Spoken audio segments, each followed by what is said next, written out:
Shanghai Cooperation Organization is one of the cornerstones of the evolving architecture of international security, stated Kassym-Jomart Tokayev on the eve of the upcoming Shanghai Cooperation Organization summit in Astana.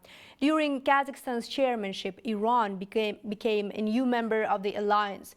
In 2022, 6 countries became dialogue partners of the SCO, with 4 of them being influential states in the Arab world. To learn more about the status of the SCO and its expanding political and economic influence, watch our special segment, Explainer.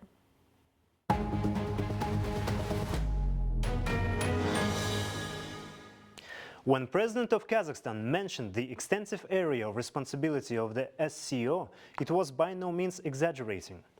Look at this world map. Today, the SCO is a gigantic trans-regional organization. It represents about 1/3 of the world's GDP, 60% of the territory of Eurasia and 42% of the world's population.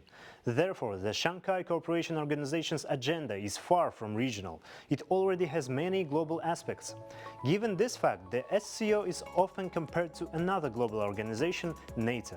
However, political analyst Gazi Sabishov considers such a comparison to be an overly simplistic view. Of course, it's not like NATO, because there is no any obligation to support each other in military sense. At the same time, it's a diplomatic tool.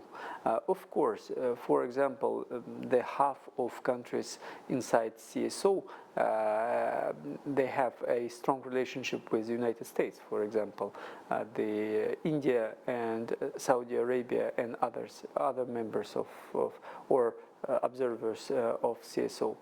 So it's just a tool, diplomatic tool for every member of this organization to expand its influence and to strengthen its position on the international arena. Kazakhstan, the current chair of the organization, was one of the founders of the SCO and its driving force. The SCO was founded in 2001 as a Eurasian entity uniting political, economic and security interests. However, the membership of so many influential players like China, India and Russia, which in Western media has been portrayed as a counterbalance to Western economic and political influence, cannot but affect the overall vector of the SCO's development. Speaking at last year's SCO summit, President Tokayev noted that over the more than 20-year history, not a single major economic project has been implemented under the auspices of the SCO. We need to understand that there is a huge competition between members of CSO themselves.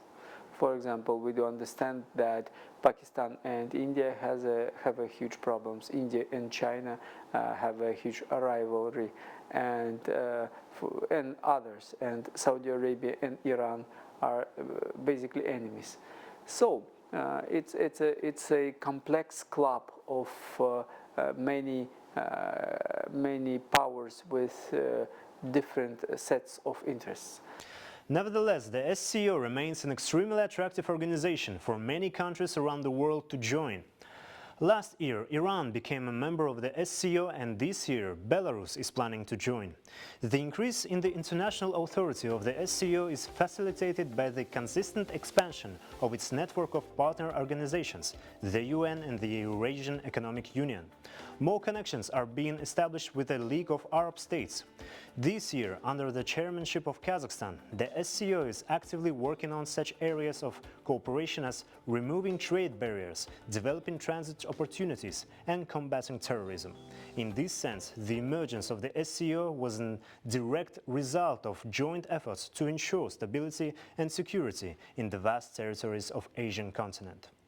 Daurian Sagulov, New Time.